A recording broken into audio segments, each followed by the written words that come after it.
Hello besties and welcome back, or welcome for the first time if you are new here. My name is Lori Beth and today's video we are going to be discussing my January wrap up. So all of the books that I read in January, and I think we should just jump right in. Book number one, we have The Serpent and the Wings of Night by Carissa Broadbent. This is a romantasy book, which is the first in a series called the Crowns of Nyaxia series. There is currently a second book out for this, which I have not read yet. And there is a third book listed on Goodreads. I didn't see a date on there when I looked it up, so date on the third book to be released is TBD at this time. This book follows a character named Aurea, who is the adoptive daughter of a vampire king. She was raised to fight because she is a human living in a world dominated by vampires. There are both humans and vampires in her world, but vampires are the higher ranking in the hierarchy, if you will. So in order to claim her spot in society, Aurea is going to enter this trial called the Kajari, where contestants will fight to the death. And when they win, or if they win this trial, they do receive a prize or something of their choosing from the goddess of death herself. During the weeks of these trials, contestants usually form alliances with each other until they have to get towards the end of the trials, where they are then eliminating each other. And along Aurea's journey, she ends up allying with another vampire named Rain. So where Rain comes from, he is technically an enemy to her father's crown, but he is the most fitting for her to form an alliance with. And of course, along forming this alliance for her safety, she ends up building a relationship with Rain. As we build through the book and the trials proceed over weeks and months of time, Aurea is faced with multiple challenges. Not only the physical challenges of fighting in a tournament with immortal beings, but also challenges in her personal life with the relationships that she thinks that she has with people. So things start to come out about her adoptive father, and things start to come out about Rain. There are a few major turns of event that happen for Aurea, and she is taken a little bit by surprise at some of the backstory of the people in her life. So she feels a little bit betrayed by not only her father, but also this person that she made, or I'm sorry, this vampire that she made an alliance with. This was my first book by Carissa Broadbent, and there is a reason her books are rated so highly on Goodreads. Like, this is how fantasy is written. I also didn't understand how much I was missing a vampire story in my life until I read this book. Of course, we all think about Twilight when we think about vampire stories. This was so much more than that. It was very raw, and it wasn't like this fragile little human has fallen in love with the vampire, you know, the lamb falling in love with the lion. Aurea is a strong woman, and she is fully aware of her weaknesses as a human versus an immortal, but she never backs down. In fact, she is raised by a vampire to look at every turn and everything that could happen because of her human fragility, I guess. Is fragility the word? I think it is. But it's not like this sob story about this human girl who can't handle her own in a world of vampires. If anything, she's constantly taking people around her, especially the vampires, by surprise. When I picked it up, I was like, I love the sound of this, but another book about trials. I'm like, do I want to read another like Hunger Games inspired book, especially after finishing my year off with Powerless, which I did really enjoy, but I was like, again, it had been so long since I read a book like that, and now suddenly I'm reading two almost back to back. However, these were much different. They felt much more adult than the Hunger Games, which I think is what I was looking for. If I was gonna read it again, I wanted it to be kind of intense. It's not super graphic, but it's definitely more graphic, I would say. So again, it leans more towards that adult fantasy setting, which I appreciated. But I did like that this was kind of like an intermixed trial. Most of the contestants there were vampires, and Aurea was obviously the human. So she had a really big downfall when it came to that. But it also made it more interesting because you know she's going to have to already fight her way out of a hole, if you will. I also felt that it was really well paced between the trials happening and Aurea building these relationships. So not only with Rain, but a few other vampires in the story, and then also seeing this relationship with her father that she has kind of take a turn and unfold differently than I had expected it to. I thought that Carissa Broadbent's writing truly came forward in this book, and it was very clear to me why she is such a popular author. Next is Yellowface by R.F. Kuang. This is contemporary literary fiction drama. There was a lot in this book. Yellowface is a story about an author named June Hayward who is living kind of this mediocre life, especially after her debut novel was somewhat of a flop. It was not the success story that she thought it was going to be. June also maintains a relationship with one of her friends from college named Athena Liu, and Athena is living the life that June always thought she was going to live. She came out of college with a debut novel that was an absolute hit, and she has skyrocketed to fame. So June always had a little bit of a, I don't know if jealousy is the right term, but she did definitely live in the shadows of Athena. As the book goes on, June and Athena end up meeting one night for drinks, and they end up back at Athena's apartment where they continue drinking and goofing around and talking about their careers and what they would like to do next. And June stumbles upon Athena's new manuscript. Athena is very closed off about her works in progress. She almost never shares any details with anyone, even her publisher, about what she's working on. The night carries on and a tragedy occurs where Athena actually ends up passing away. June does the right thing immediately. She calls 911 and paramedics arrive and police enforcement arrive, and they are trying to take care of the situation and clean up the scene. The whole night kind of feels like a blur to June. Finally gets home to her own apartment, doesn't even really understand what happened over the night, and she looks down and she's holding the manuscript that she found in Athena's apartment. And that is the basis of this story. So June has now acquired the manuscript written by another author, and she reads it and she's like, this is a good story. It just needs a few changes. And that's what she does. She takes that manuscript, kind of picks it apart, puts her own spin on it, makes it a little bit of her own work. So because June knows that Athena doesn't usually share her work with other people, she thinks she can get away with taking this manuscript that she has altered and made somewhat of her own, send it to her publisher, and get something out of it. Lo and behold, everybody loves it, the story takes off, and June is finally starting to see that recognition and stardom in her career that she has always wanted. It is, however, still in the shadow of Athena, because as time goes on, people start to pick apart exactly how this author, who had a very subpar first novel, could suddenly write this literary masterpiece about a historical time period specifically surrounding Asian peoples when June herself is not even of Asian descent. I was sweating the entire time I read this book. I had a level of anxiety that was up here. Whether or not we are like this now in our adult lives, at some point in our lives, we have maybe told a fib or a white lie, and then we had to cover up that white lie. And then it kind of started to spiral. And then all of a sudden you are in a hole so deep that it's lie upon lie just to keep the story going. And that's what this book was like. And this opens almost like a story. So June is sitting down to tell you everything from her point of view. And I think that's what I liked about R.F. Kuang's writing in this book, is it felt like you were sitting with a friend over a glass of wine or a cup of coffee, whatever drink you like, and they were telling you a story, like this almost unbelievable story that happens to them. I thought that it was very gripping, and it wasn't just because the story itself, like you're following someone who has now based their career, their successful career, on a lie, and you're just waiting for the other shoe to drop because you know that's what's going to happen. The book also touched on so many other things, not just racism and cultural appropriation, but those specifically in the literary world. R.F. Kuang's writing is so sharp and immersive.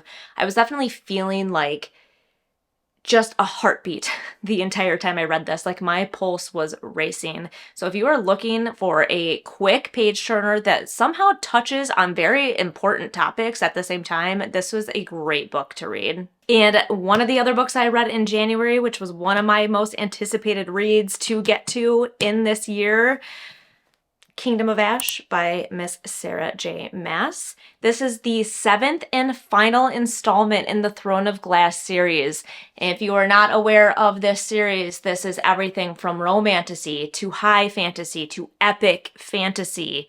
Epic is the main word there. In this final book, we follow Aelin on her final stretch of her journey to take down Maeve and save the people from the evils that lurk in this world. First of all, who's tired of listening to me talk about this book? I'm almost tired of listening to myself.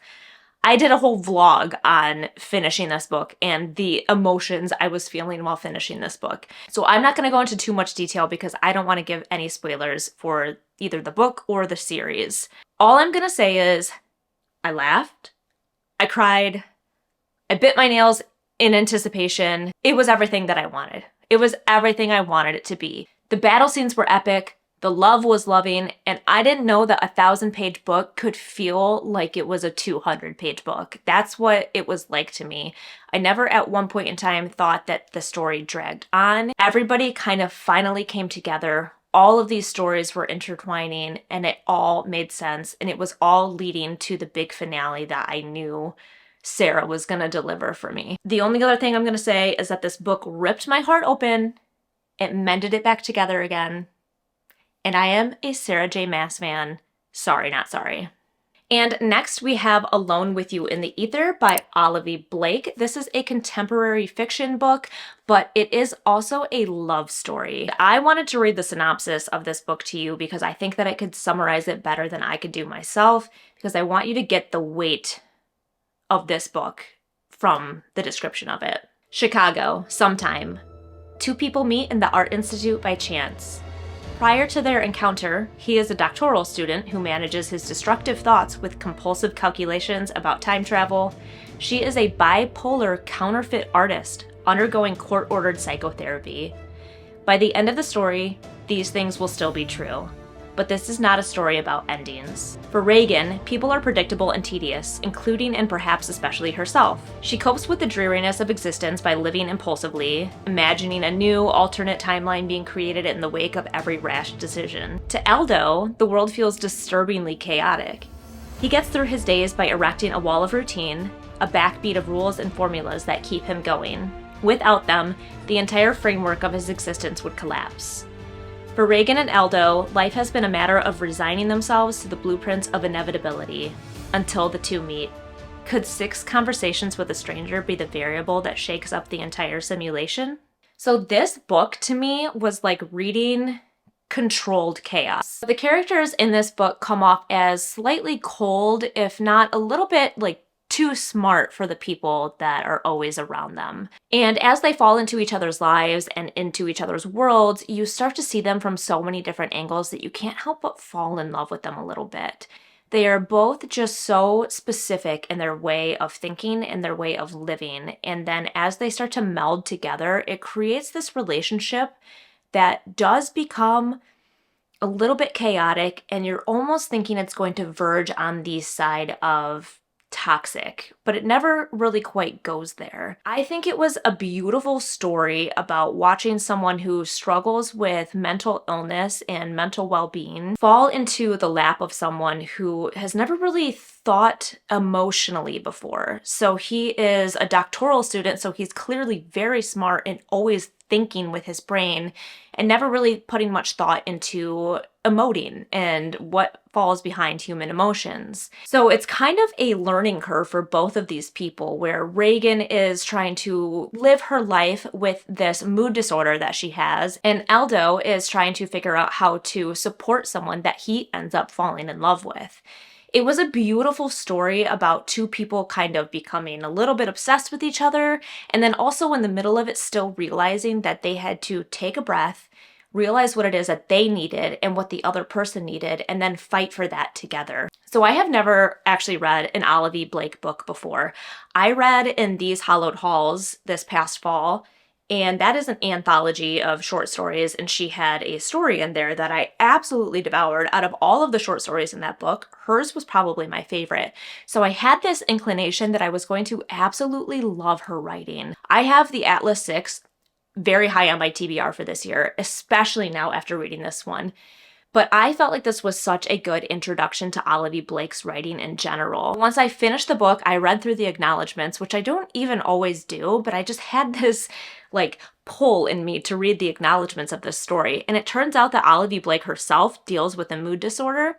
And that changed the way I felt about the book even more. I had already just like been shattered by the story of these two people. And then to hear that the author actually has maybe lived some of this in her own life, and if maybe not even that dramatically, she has obviously dealt with her own issues of mental health and has a support system that she finally has found in her life to help her cope and in a healthy way.